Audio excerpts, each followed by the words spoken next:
Hello, my friend, and welcome back to the Daily English Podcast. Today, we are going to talk about something very special. It's not just about speaking English. It's not just about listening to English. It's about learning to think in English. Think in English? That sounds interesting, but also difficult. I can try to speak in English, but thinking, my brain always goes back to my own language. Yes, and you are not alone. Almost every learner feels the same. You want to speak, but first you think in your language. Then you try to translate, and by the time you finish, the moment is gone. Exactly. Sometimes I want to answer quickly in English, but my brain is busy translating, and I end up staying quiet or speaking too late. That's the problem with translation. It slows you down. It makes you feel nervous. It creates mistakes that don't even exist. So, are you saying translation is bad? Not bad. Translation is natural at the beginning. But if you want fluency, you must train your brain to connect directly in English. Not think in your language first, but see, feel, react in English. But how? How can I stop my brain from translating? It feels automatic. That's what today's episode is about. We'll show you step by step how to break that habit, how to make English the language of your thoughts. And don't worry, it's not about being perfect. It's about being natural. So, I don't need to know every word? No, not at all. You just need to start small. One word, one phrase, one sentence. Because when you practice like that every day, your brain starts to trust English. It becomes your second voice. That sounds powerful. But also, I'm a little afraid. What if I think in English, but I make mistakes? Good question. Here's the truth. Mistakes in your mind are safe. Nobody hears them but you. And every mistake is training your brain to get stronger. So, thinking in English is like exercise for my brain. Exactly. Just like muscles grow with training, your fluency grows with practice. The more you think in English, the faster your brain will connect words without effort. That gives me hope, because I always thought fluency only came from speaking with people. Speaking helps, of course, but the truth is, fluency begins in your mind. If you train your mind to think in English, speaking becomes much easier. I like that idea. It means I can practice anytime, anywhere, even when I'm alone. Yes, exactly. Your mind can be your classroom. Your thoughts can be your teacher, and you can practice even in silence. That's unforgettable. Thinking in English is like carrying a classroom inside my head. Beautifully said. So today, let's begin this journey. We'll explore why translation holds you back, how to start with small thoughts, how to use your environment as a trigger, and how to make English the natural language of your mind. I'm ready. Let's begin. Before we go deeper, let's imagine something together. Picture this. You are sitting in a cafe. Someone asks you in English, "What do you want to drink?" What happens in your mind at that moment? Honestly, first I think in my language. I think, I want coffee. Then my brain tries to translate it. And by the time I find the words in English, the person is already waiting for my answer. Yes. And that waiting moment feels heavy, doesn't it? Your heart beats faster, your mouth feels stuck. Not because you don't know the words, but because your brain is busy translating. Exactly. I do know the words, I want coffee. But in that moment, it feels so slow. That's why thinking in English matters. If your brain jumps straight to English, you can answer instantly. I want coffee. No stress, no delay, no silence. That would feel amazing, but right now my brain always wants to translate first. And that's okay. It's normal at the beginning. But here's the secret. Your brain is like a road. The more you use one path, the stronger it becomes. If you always translate, the translation road is strong. But if you start thinking directly in English, a new road is built. Faster, smoother, easier. So my job is to train my brain to choose the English road. Exactly. And the best part? You can train this road every single day, even without speaking to anyone else. That makes me feel hopeful because sometimes I don't have someone to practice with, but I always have my thoughts. Yes, your thoughts are your practice partner. Your mind is your classroom. Your day is your lesson. And the more you practice, the more English becomes automatic. Automatic. That's the word I want. I don't want to think too much. I just want English to come out naturally. And that's what will happen. But remember, fluency doesn't start in the mouth. It starts in the mind. The words must exist in your thoughts before they can flow from your lips. That makes so much sense. It's like singing a song. You first hear it in your head, and then you sing it out loud. Exactly. Thinking in English is the music in your mind. Speaking English is the performance of that music. I like that picture. It makes me feel that even silent practice matters. Yes, silent practice is powerful, and many great learners use it all the time. When they are walking alone, they think in English. When they are cooking, they name ingredients in English. When they are waiting in line, they describe people in English. Nobody hears them, but their fluency grows every day. I guess the real question is, if other learners can do this, why not me? Why not you? You are just as capable. You have the same mind, the same ability. The only difference is practice, and practice begins now.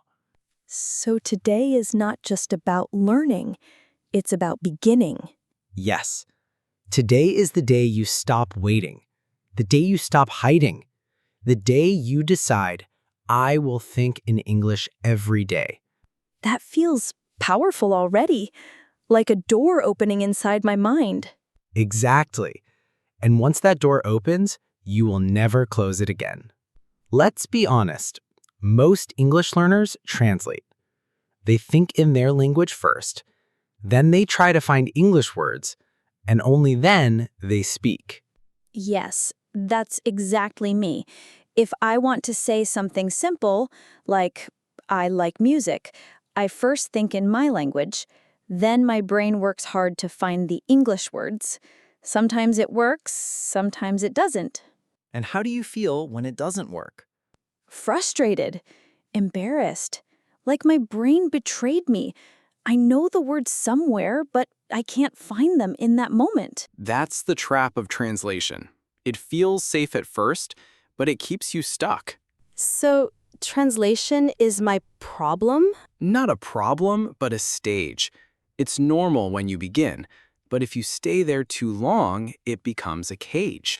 A cage? Yes, think of a bird in a cage. The bird can sing, but it cannot fly. When you always translate, you can speak, but you cannot fly freely in English. Wow, that's exactly how it feels. I can say some things, but I can't fly in conversation. And you deserve to fly. Fluency is freedom, but freedom only comes when you stop depending on translation. But why do our brains love translating so much? Because it feels safe. Your brain already knows your language, so it wants to use the safe road. It says, let me think in my language first, then I'll find English. But safe roads are slow roads. Yes, sometimes I want to speak quickly, but translation makes me late. People lose patience. The conversation moves on. Exactly. Translation steals your speed. And in real life, speed matters. Even if you know the right words, if they come too late, it feels like you don't know them. That's true. People think I'm shy, but really, I'm just late. Yes, and translation also creates mistakes. Mistakes? But I thought translation helps me be correct. Sometimes, yes, but languages are not exact mirrors. A phrase in your language might not exist in English. When you translate word by word, you create strange sentences. Oh, yes, I've done that. People laugh sometimes, not in a bad way, but they notice. And that's why thinking in English is so powerful. When you think directly in English, you avoid those translation errors. You use words as they are, not as you imagine them. So, translation is like wearing heavy shoes. You can walk, but slowly. If I take them off, I can run. Beautiful example. Yes, translation is heavy. Thinking in English is light. It makes your mind faster, your speech smoother, your confidence stronger. But it's not easy to stop.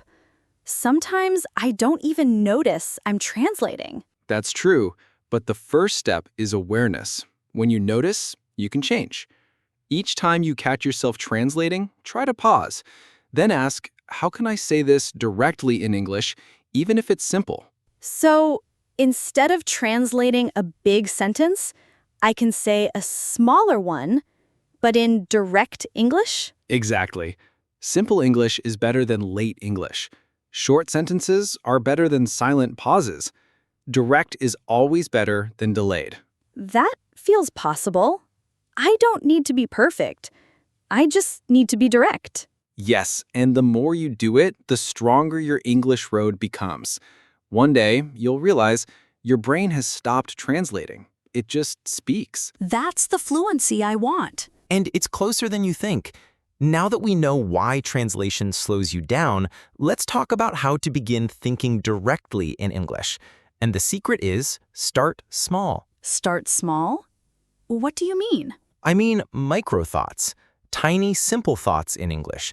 Not long sentences, not difficult grammar, just 1 or 2 words. But will that really help me? I feel like I should try big sentences if I want to improve. That's what many learners think, but fluency is not built from big things first. It's built from small things repeated daily. Think of a baby. They don't begin with long sentences. They start with one word, mama, milk. Then they add more. That's how we build fluency too. So I can begin with just one word? Yes. For example, right now, what do you feel? Hungry. Perfect. That's your first English thought, hungry. Simple, easy, true. That feels almost too easy. And that's the point. Easy means you will do it again. Say it tomorrow. Say it the next day. Every time you feel hungry, say hungry. Soon, your brain will stop translating and go directly to the English word. So step 1 is just to label my feelings in English? Exactly. Happy, sad, tired, excited, cold, hot. All simple words, but powerful practice. I like that. I don't have to wait for a big conversation. I can just name what I feel in the moment. Yes. Now, after one word, move to 2 words. I'm happy. I'm tired. I'm busy. These are micro sentences. That feels natural. I can use them anytime. Exactly. And you don't need to be perfect with grammar. Even if you just say tired today, it still counts. The goal is to make English your first reaction. So even a little mistake is fine because my brain is still training. Yes, fluency grows from use, not from perfection. What comes after these small sentences? Then you slowly expand. For example, I'm tired turns to I'm tired because I didn't sleep well. I'm hungry turns to I'm hungry, I want noodles. From short to longer, step by step. I see. So I don't have to jump to long sentences right away. I can climb like a ladder. Exactly. Each step makes the next one easier. If you climb too fast, you fall. If you climb slowly, you reach the top safely. That's unforgettable. So thinking in English is like climbing a ladder of sentences. Beautifully said. And remember, small thoughts add up. One thought today, one tomorrow, one next week. Soon, your brain will have hundreds of English thoughts ready. It makes me feel less stressed. I don't need to think big. I just need to think something. Yes. And here's a little challenge for you and for our listeners. Choose 3 microthoughts to say every day this week. For example, I'm hungry, I'm tired, I'm ready. Say them every day at the right moment. That sounds possible. Like training my brain with repetition. Yes, repetition is the mother of fluency. The more you repeat, the faster your brain connects. So, it's okay to repeat the same thought many times? It's more than okay. It's perfect. Repetition makes the English road in your brain stronger and stronger. I like that image. Every time I say a microthought, I'm making the road smoother. Exactly. And soon that road will be the fastest way. You won't even think in your language anymore. That makes me excited to try. Good.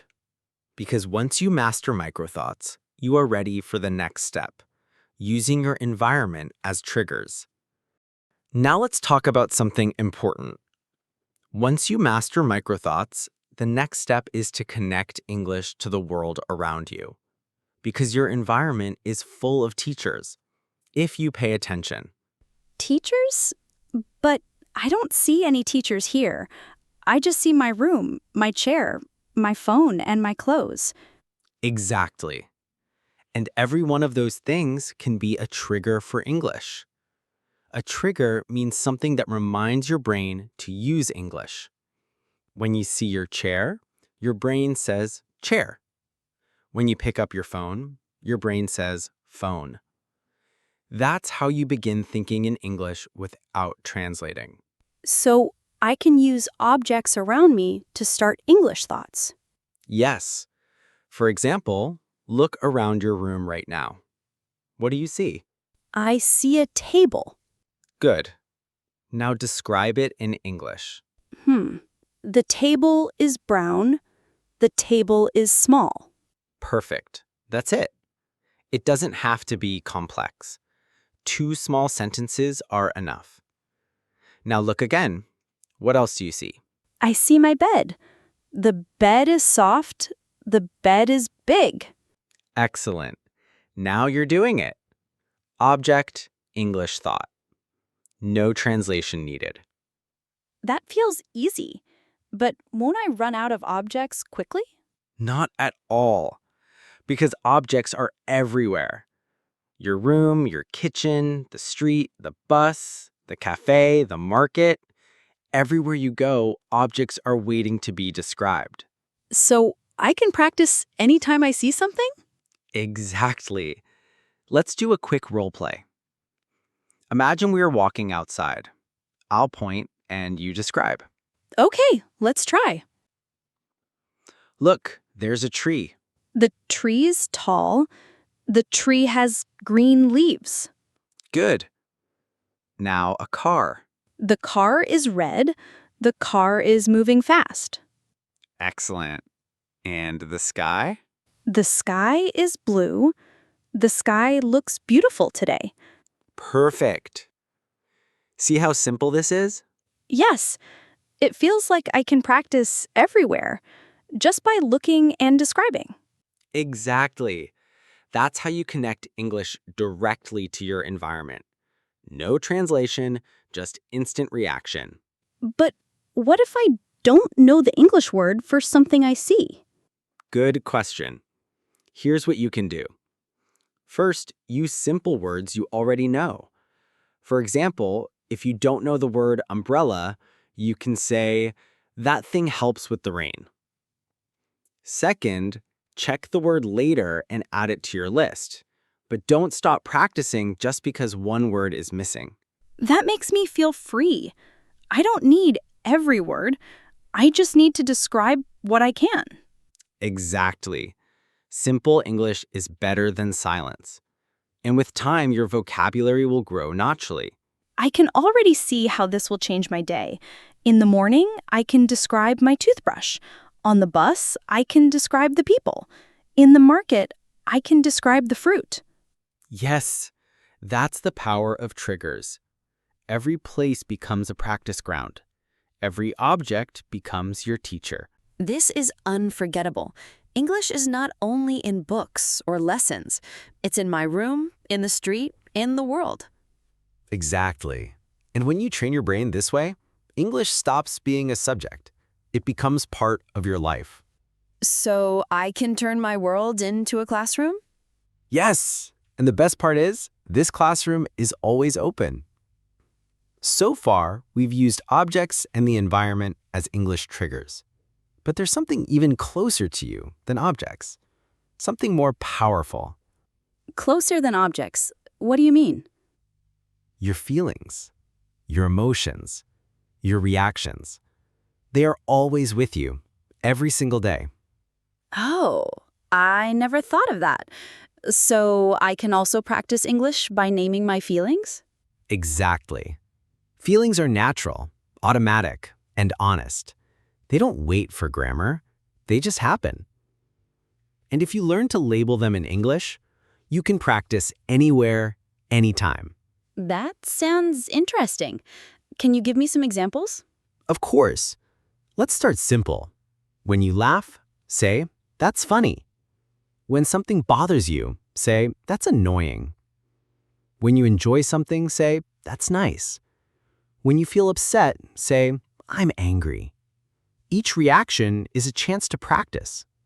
I like that. So instead of just feeling something, I can also express it in English. Exactly. That way, English becomes the voice of your emotions. But what if I don't know the right English word for a feeling? Good question. If you don't know the exact word, use a simple one. For example, maybe you feel frustrated. If you don't know that word, just say, "I'm angry," or "I'm not happy." It doesn't have to be perfect. It just has to be English. That makes me feel more confident. I don't need perfect vocabulary. I just need to express the feeling I can. Yes. Simple words are enough to train your brain. And later, you can learn the more exact words. But the habit begins now. So every time I feel something, I should say it in English. Yes.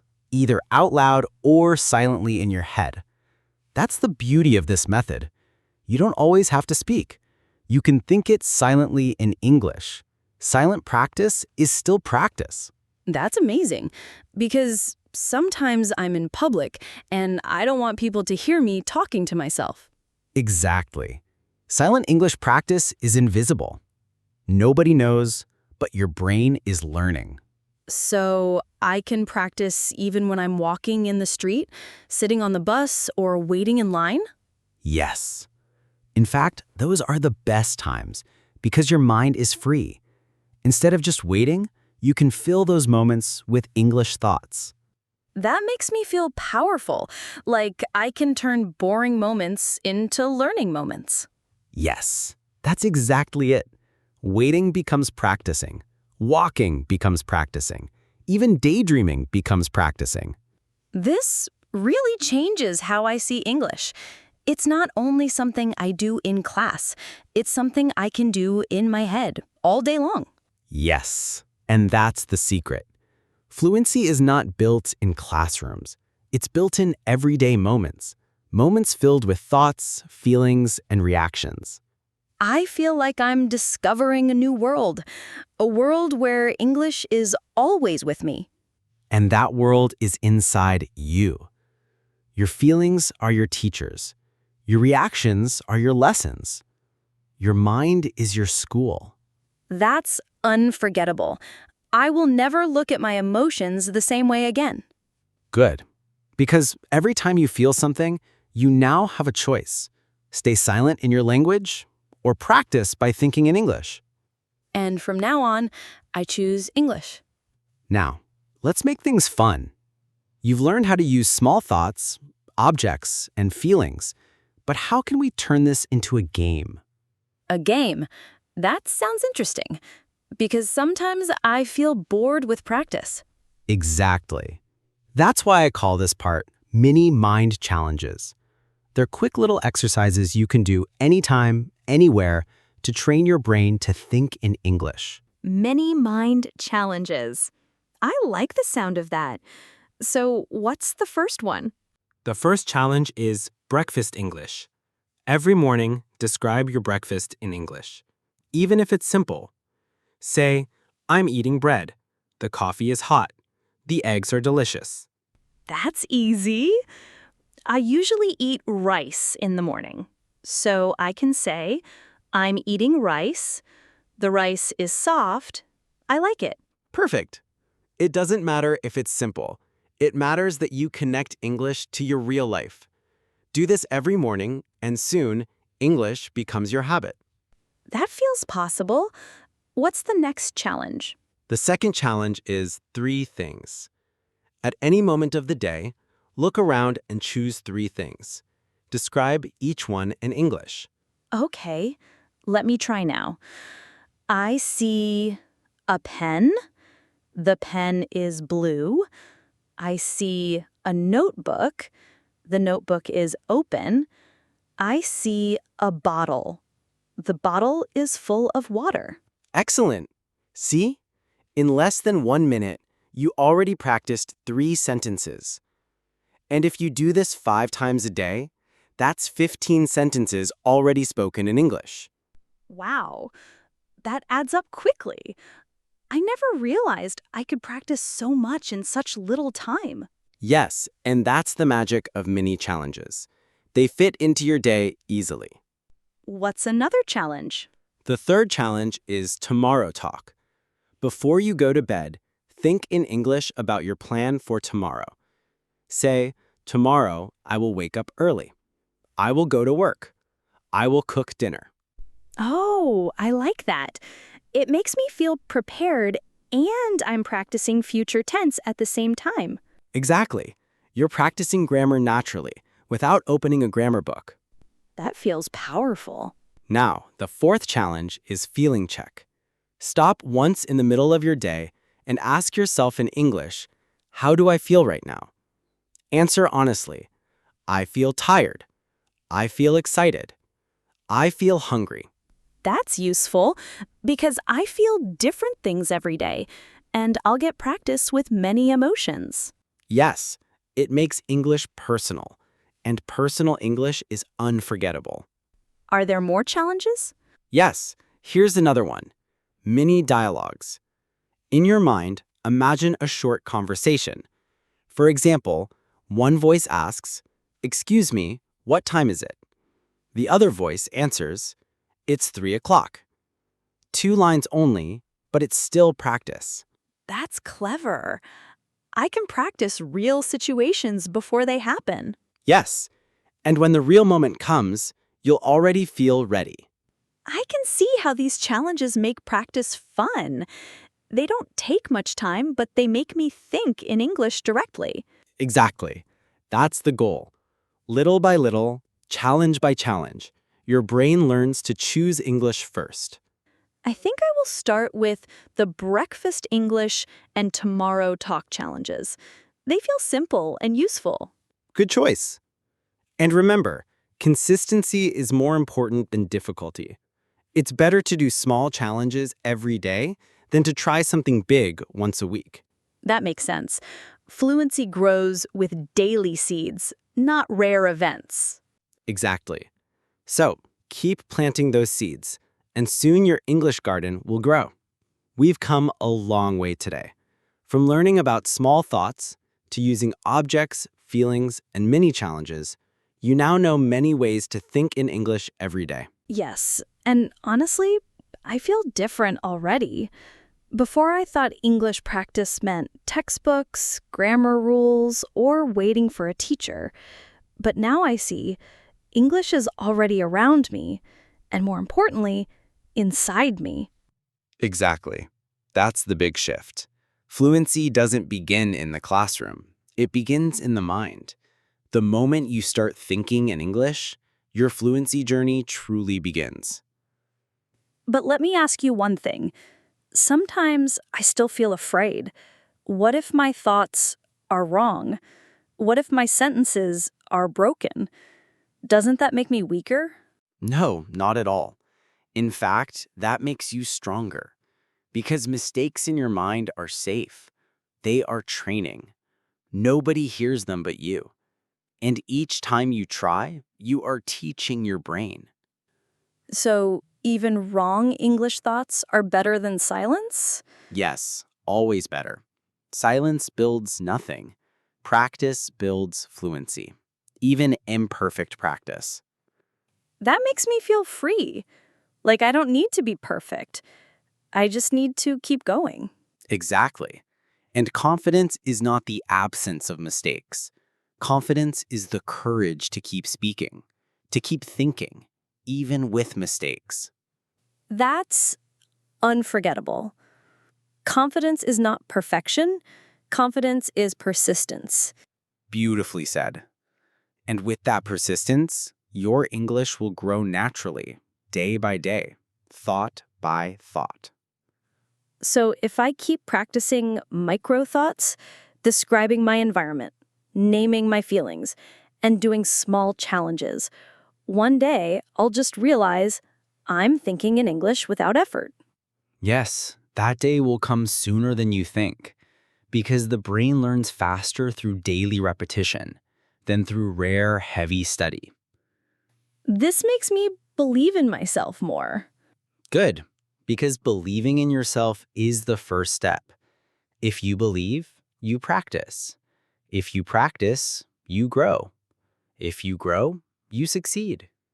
So the real secret is not magic, it's small daily practice and a brave heart. Exactly. Fluency is not one big leap. It's many small steps taken with courage. That makes me smile because now I know I can do this. Yes, you can. And to everyone listening, you can too. Start today. Think one small thought in English. Say it aloud or say it silently. Do it again tomorrow, and the next day, and the next. Because every thought in English is like a seed, and one day those seeds will grow into the tree of fluency. Beautifully said. And when that day comes, you will realize fluency was not waiting outside you. It was growing inside you all along. That's unforgettable. Thank you for this lesson. I feel ready to practice, ready to grow. And before we close, to our listeners, if this podcast helped you even a little, please subscribe to the channel. Turn on the notification bell so you never miss another episode. And don't forget to like this video. It really helps more learners find us. Most of all, share it with a friend who also wants to improve their English. Because learning is stronger when we share it. And together, we can grow faster. Yes. So stay consistent, stay brave, and keep thinking in English every day. This has been the Daily English Podcast. We believe in you. Now go practice and let your English grow.